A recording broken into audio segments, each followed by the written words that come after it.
Berjumpa kembali dengan saya Nunung dalam Nung Renung. Malam ini kita mau ngobrol sama Bob, sama Ferry Agustian, adik saya, guru saya, teman saya. Yo, tahu apa iya. Katanya Gus Dur dulu aja waktu Gus Dur ditanya sama pendeta di sini. Gus Dur, kalau Gus Dur mangkat, siapa mengenai Gus Dur? Oh, tenang aja, saya masih punya 7 guru dan semua lebih muda dari saya. Kita bisa belajar dari siapapun, bukan karena usia. Tadi aku sama teman-teman baru ada kerjaan dikit di Bandung Selatan dari pagi sampai siang. Balik masuk sini mampir SCDI, pengen ngobrol-ngobrol sama Ferry lah. Ada langsung aja, mungkin Ferry ini seniman yang saya kenal, juga pengajar di SCDI, dan ini periode kedua dia dipercaya jadi ketua Sekolah Tinggi Desain Indonesia di Wastu Kencana 52 ya, Bandung.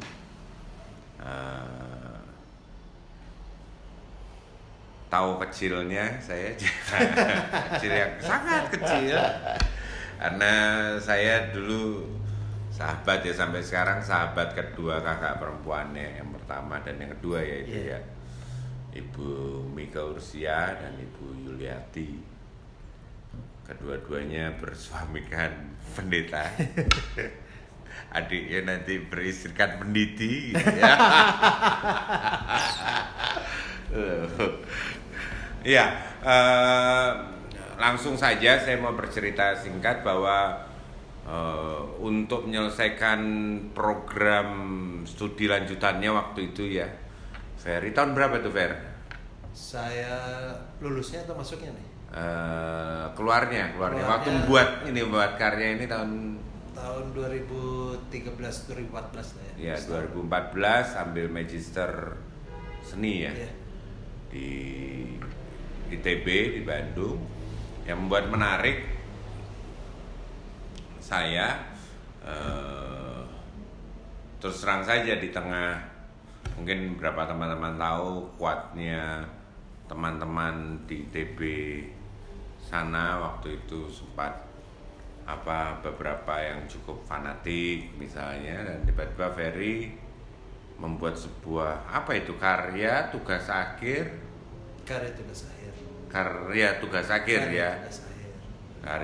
akhirnya karya cetak grafis ya, cetak grafis, seni cetak grafis cukil kayu dengan teknik cukil kayu. Tema yang diambil menarik. Tema yang diambil itu adalah jalan salib, jalan pembebasan. Saya melihat gambarnya pertama kali agak bingung merangkainya. Oh, ternyata nanti Ferry sendiri deh cerita ya, itu apa saja. Beberapa contoh karyanya ada 14 ya seharusnya ya. 14 karya, 14 atau 15? 14 karya, ada dipajang di dinding kampus. Ini ada masih beberapa di sini. Ini wajah kawan misi Tukul yang hilang ya. Ada apa ini, tangan terborgol. Ini mungkin teman-teman bisa lihat, ini ada gambar muka wanita. Bisa jelasin nggak apa gambar-gambar ini dengan kaitannya dengan kok pakai judul Jalan Salib, Jalan Pembebasan? Apa sih ini? Terus juga apa sih waktu itu yang ya, kalau seniman kan biasanya mengerjakan suatu, tahu benar tahu salah tuh, ketika dia punya keresahan itu biasanya dia langsung berkarya. Apa waktu itu yang sedang kamu rasakan? Kenapa judul itu misalnya diambil juga?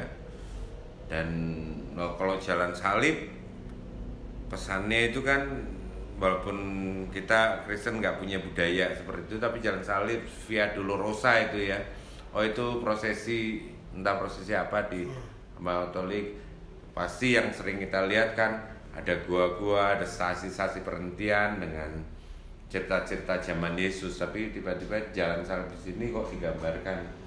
Boleh ceritain, Fer?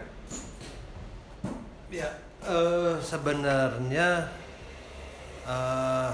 karya ini seperti yang tadi sudah disampaikan nih, karya tugas akhir saya waktu menyelesaikan program pasca sarjana. Dan sebenarnya ceritanya jadi agak cukup panjang karena waktu saya masuk S2 saya ditanya sama dosen yang mau wawancara saya, karena masuknya kan tesnya berupa wawancara.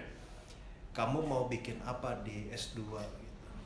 Saya bilang saya mau melanjutkan skripsi saya tapi dalam bentuk karya. Memang dosen yang nanya kaget juga ya, apa hubungannya nih skripsi tiba-tiba jadi karya. Saya bilang waktu S1 kan saya bikin skripsi tentang salah seorang seniman kerakyatan ya, yang jadi karya-karyanya mengangkat tema-tema tentang perupa, tentang buruh, tentang petani, tentang kaum miskin kota, tentang dan berbagai macam bentuk penindasan lainnya ya. Siapa itu? Semsar Siahaan. Iya. Semsar Siahaan tuh waktu dia pameran tunggal pertama tahun 88, dia memang mengproklamasikan dirinya sebagai seniman pembebasan. Jadi waktu itu dia bikin manifesto kesenian, judulnya Seniku Seni Pembebasan. Jadi memang tahun 88 seni pembebasan itu memang seni rupa Marxis ya. Jadi seni rupa kiri yang memang kemudian sayup-sayup bangkit. Ya kalau kita flashback sebelumnya kan tahun 65 tuh ya, orang-orang yang penganut ideologi Marxis kan dihabisin, dibunuh, dibuang gitu. Dan tahun 88 Semsar mengangkat lagi tema-tema kerakyatan, tapi tidak secara vulgar atau gamblang dia menamakan dirinya sebagai seniman Marxis, tapi dia menggunakan istilah seni pembebasan. Memang kalau ditarik secara istilah pembebasan itu memang dimulai dari ini ya, teologi pembebasan. Teologi yang memang di Latin, di Selatan di Amerika Latin ya. Memang dia berteologi tapi dia memakai kacamata Marxis dalam analisa kehidupan sosialnya gitu. Nah, kemudian hubungannya dengan karya tugas akhir ini, saya waktu itu berpikir ya bahwa ini sebenarnya ada 3 komponen yang bisa dipersatukan dan tidak perlu dipertentangkan, karena ketiga komponen ini sebenarnya punya spirit yang sama ya, pembelaan terhadap orang-orang yang tertindas, baik itu agama atau teologi, apapun agamanya, apapun teologinya, dia pasti punya sikap pembelaan terhadap orang-orang yang tertindas, dimiskinkan, dimarginalkan. Karena kita tahu ya bahwa kayak kemiskinan itu kan sebenarnya bukan dalam tanda kutip ya kutukan dari atas gitu ya. Tapi lebih karena ada satu sistem sosial yang membuat seseorang menjadi miskin. Kemiskinan itu produk sosial, bukan produk hal yang transenden. Satu itu. Kedua, seni juga sebenarnya juga punya spirit itu ya. Masa misalkan ada orang kelaparan terus kita malah asik-asik melukis wanita cantik, pemandangan alam gitu, padahal nih sebelah kita ada orang yang udah sekarat gitu ya, udah mau mati karena kelaparan. Ya, pasti kita juga punya punya empati, keberpihakan. Karena itu, dan juga satu lagi komponen politik ya. bagi saya ya politik juga seharusnya harus punya sikap keberpihakan yang jelas. Orang berpolitik bukan untuk berburu intan dan permata, tapi ya sebenarnya orang berpolitik untuk membela orang-orang yang tertindas, tersingkirkan. Maka dari itu saya pikir karya tugas akhir saya ini adalah ketiga komponen itu ya, seni, teologi, dan juga politik yang kemudian disatukan menjadi sebuah.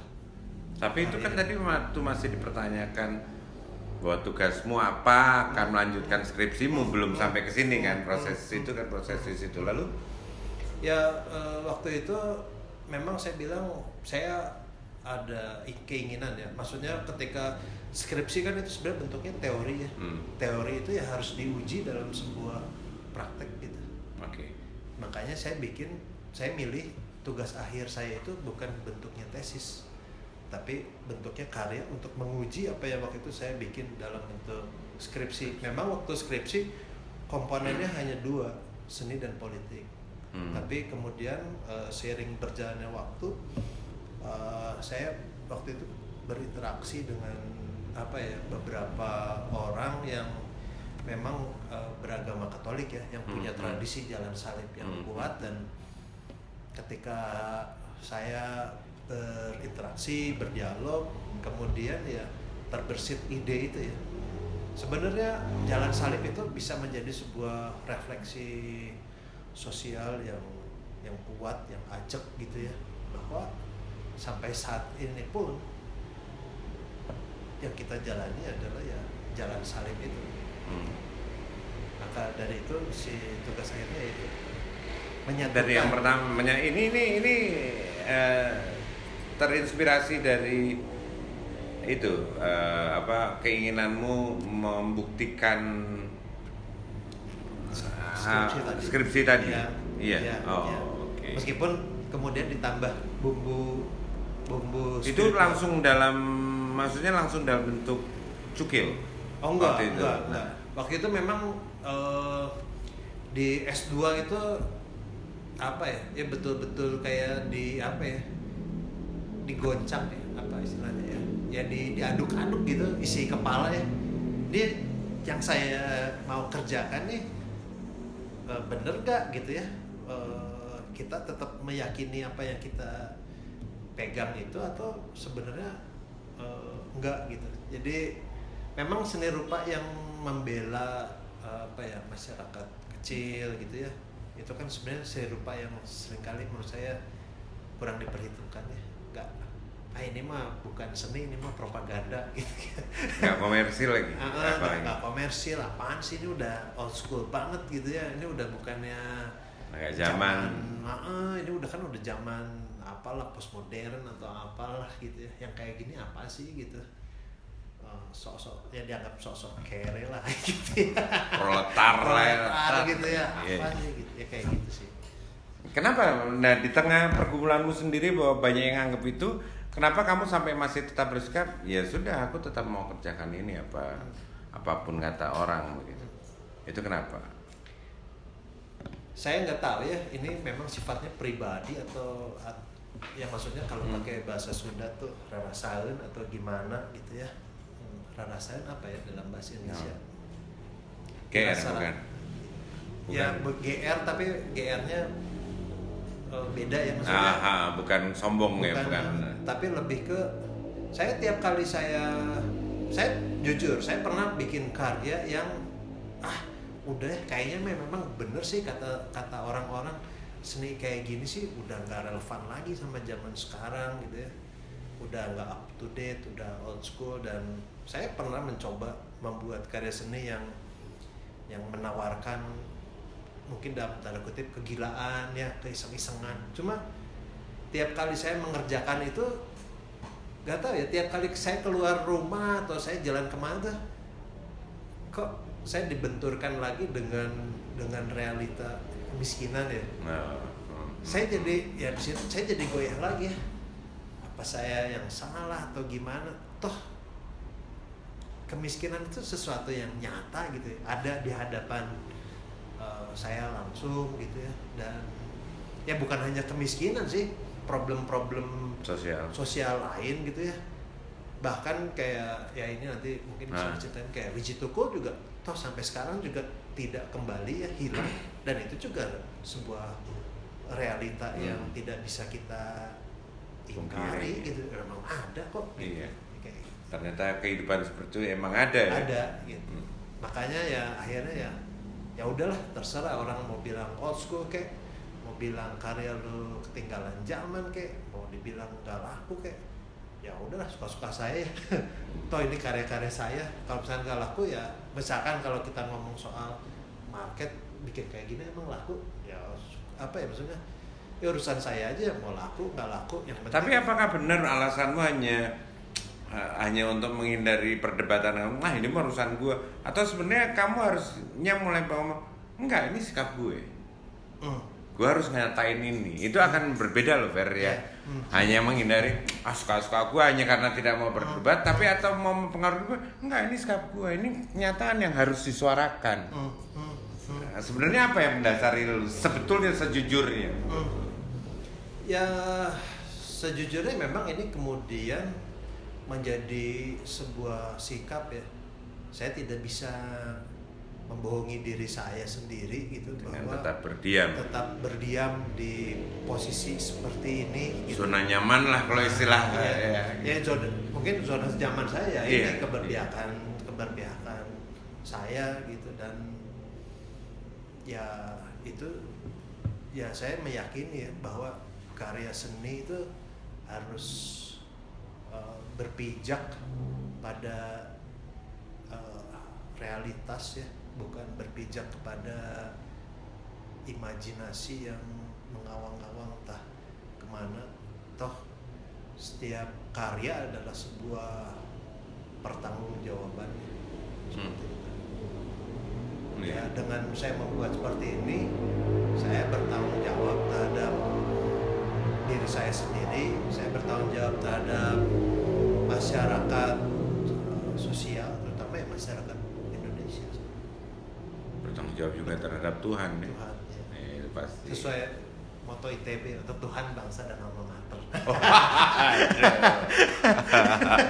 Oke, itu kira-kira yang melatar belakangi. Ternyata bukan hanya sekedar ingin menyelesaikan tugas akhir ya, pemenuhan kalender, tapi ada sebuah pergumulan juga ternyata ya ketika ini, agar karyanya bukan hanya sekedar mengejar angka, mengejar status bahwa lulus, gue udah master nih, udah pasca sarjana nih, gitu. Bukan hanya sekedar itu. Ya menarik gitu. Dan aku ngerasa tadi dari semua yang kamu, mungkin karena kamu seniman dan kita lagi bicara tentang seni, ya bahwa karya seni itu harus punya apa ya, keberpihakan terhadap realita sekarang gitu. Saya kira juga tidak hanya di kesenimanan atau di dunia seni saja ya. Saya pikir semua orang di panggilan, passionnya, pekerjaannya pun seharusnya juga punya keberpihakan yang seperti itu ya. Ketika dia bekerja dipercaya untuk mengelola uang negara misalnya, kalau dia punya keberpihakan, tentu dia tidak akan menyelewengkan uang tersebut. Rasa-rasa seperti itu harusnya ada kepada kita semua. Oke, kita kembali lagi. Lalu tentang karya-karyamu nih, satu mungkin kita nggak teknis lah tentang Jukil Kayu itu apa cetak grafis, seni cetak grafis. Sebenarnya ini seni cetak ya. Seni cetak. Bukan rupa. Seni rupa. Oh, seni Jadi, rupa. Seni rupa kan ada, kalau misalnya di ITB kan dibagi 4 ya. Ada seni lukis, seni patung, seni cetak grafis, sama keramik. Oke. Itu bidang penjurusan dari seni rupa ya. Oke. Oke, mungkin sepintas Via Dolorosa ini kan dari Jalan Salib yang kita sana. Apa sih gitu loh? Aku sendiri yang bukan berlatar belakang gereja yang punya tradisi ritual, ya entah ritual atau apa. Jalan Salib nggak terlalu tahu apa sih Jalan Salib gitu loh ya. Apa boleh kamu tolong ceritakan buat teman-teman? Ya, Saya juga sebenarnya bukan seorang Katolik ya. Saya hanya meminjam tradisi tradisi umat Katolik dalam masa Jumat Agung ya, yaitu berjalan mengikuti perhentian dari selama masa sengsaranya Yesus gitu ya. Sampai dengan mulai dari dia divonis mati, sampai jadi ada yang berhenti pada stasi Yesus dikuburkan, tapi ada juga yang sampai Yesus bangkit. Terus kamu mencoba menerjemah apa ya? Nggak tahu apa itu namanya. Kamu coba menggambarkan itu semua dalam karya-karyamu. Tentu memang agak aneh. Kala itu mungkin ini ada berita-berita pop yang kamu saat itu lagi bukan lagi pop ya, lagi jadi headline lah, atau ya ada gambar orang anak yang sedang menyuapi ibunya, bapaknya ya, padahal dia sendiri lumpuh ya. Bukan. Latar belakangan. Berkebutuhan khusus. Ada bapak yang tidur beralas koran. Ini ada wiji tukul, ada tangan terbelenggu, gitu ya. Kamu pakai gambar-gambar ini mungkin bisa kamu ceritakan apa maksudnya? Bagaimana, sedangkan yang sering kita lihat gambar-gambar di prosesi-prosesi jalan salib itu kan gua-gua begitu ya. Gimana? Ya, jadi saya meminjam tradisi Katolik jalan salib itu dan saya tempatkan, saya taruh pada realitas sosial. Jadi menjadikan realitas sosial itu sebagai basis materialnya ya. Maksudnya kalau dalam hal yang sifatnya kerohanian ya itu ya, hal-halnya sifatnya kan yang transendental, iya. Maksudnya manusia dengan Tuhan. Tetapi dalam dalam karya tugas akhir ini saya memakai yang transenden itu untuk saya taruh dalam realitas keseharian yang ada gitu ya. Kayak misalkan ini biar jelas maksudnya kan ya. Yeah. Kayak misalkan ini stasi keberapa? Pertama ini. Stasi ketika yang pertama ketika kalau dalam tradisi jalan salib yang aslinya Yesus dihukum mati. Divonis mati gitu kan. Nah, saya menaruh bahwa hukum itu kan seharusnya hukum yang berkeadilan ya. Dimanapun gitu ya, di belahan dunia manapun, di negara manapun, hukum itu harusnya adil dan benar gitu. Cuma tidak bisa dipungkiri juga dalam kenyataan ada juga hukum-hukum yang tidak adil ya. Ada orang dihukum mati tanpa proses pengadilan gitu. Ya ada juga gitu ya.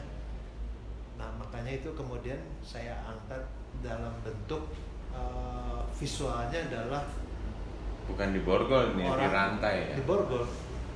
Diborgol, tapi posisi borgolnya itu digantung. Tidak wajar ya. Orang kan diborgol ke depan ya, atau ke belakang. Ini diborgolnya ke atas. Ya kita paham lah ya, kalau orang udah diborgol di atas sudah pasti diapain gitu kan. Ya seperti itu gitu. Oke. Ini perhentian pertama menggambarkan kehinaan ya.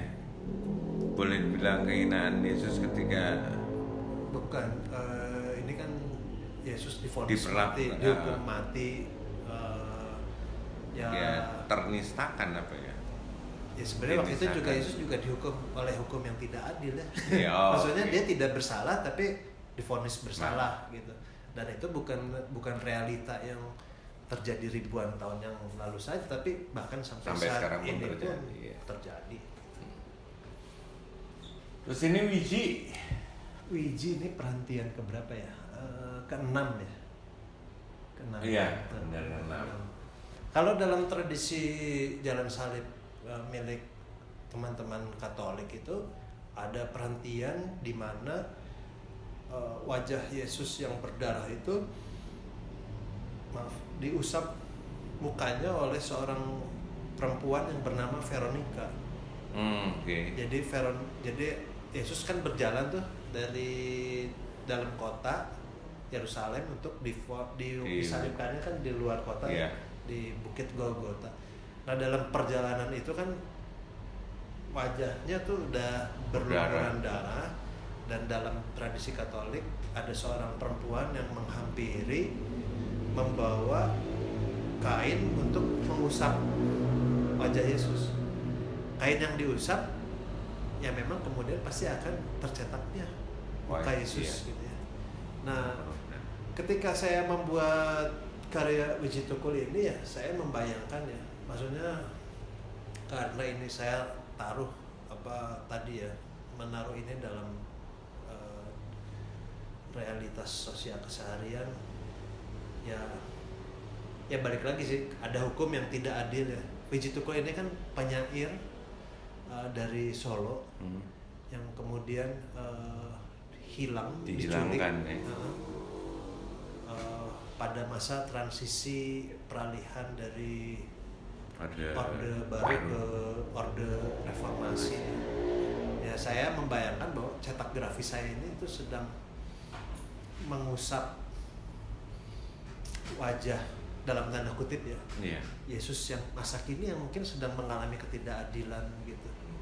Memang ini maknanya ini layer berlapis ya, ada lapisan layer. Kayak ya, saya juga waktu memberi laporan tugas akhir, saya mengutip yang Matius 25 itu ya. Apa yang kamu lakukan buat saudaraku yang paling hina ini, kamu melakukannya untuk aku. Dan saya merasa ketika saya mengerjakan plat ini ya, saya sedang berhadapan dengan Yesus sebagaimana yang dikatakan lewat Matius 25 itu ya. Ini ada saudara saya yang hilang ya, diculik gitu oleh kekuasaan, sampai saat ini tidak pernah kembali gitu ya. Ya, saya ingin mengenang itu ya lewat proses ini, mengusap wajah Yesus. Iya, betul. Sebenarnya ketika kita melihat semua orang, sebenarnya kita harusnya melihat Yesus ada di dalamnya. Menarik ya. Poin yang sampai ini saya dapat satu, bahwa ketika kita melakukan semuanya, lakukan itu secara bertanggung jawab ya, pasti ya. Terus pertanggungjawaban itu juga harus tercermin dalam bentuk keperpihakan kepada orang-orang yang tertindas yang tersingkirkan, terpinggirkan.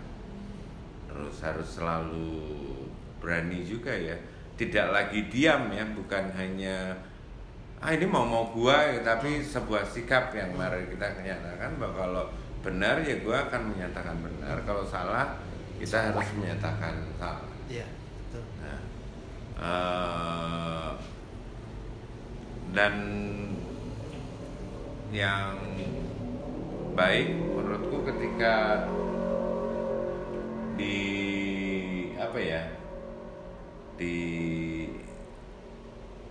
karya-karya ini Bob membuat 14 karya ya, 14 karya yang semua mengajak kita untuk melihat segala sesuatu menjadi lebih membumi, bahwa itu tidak hanya terjadi pada zaman dulu, hanya sebuah cerita, tapi sebetulnya masih terjadi sekarang, dan bagaimana kita bersikap. Sudah ada yang pernah meneladani kita, begitu ya. Sudah ada yang pernah meneladani kita. Mungkin nanti lain waktu masih pengen banyak ngobrol, mungkin ada seri berikutnya yang lebih detail, tapi malam ini obrolan karena udah larut malam. Satu, bahwa sebaiknya sikap kita itu sebagai orang yang secara mempertanggungjawabkan secara spiritual, nggak bisa terpisah-pisah ya, apa tadi kamu bilang ada spiritual kita, seni ya, politik. mungkin politik, bahwa kehidupan sosial kita dan kehidupan spiritual kita nggak bisa dipisah-pisahkan ya, bahwa ini saat kita bicara rohani, kalau ini duniawi, nggak ada gitu lagi ya, kita lihat utuh ya.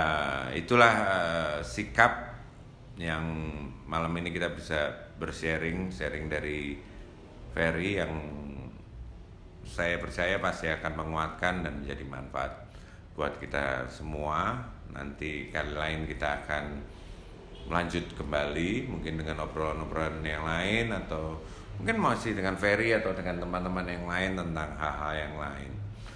Baik, kita akhiri episode kali ini. Renung, thank you Bob.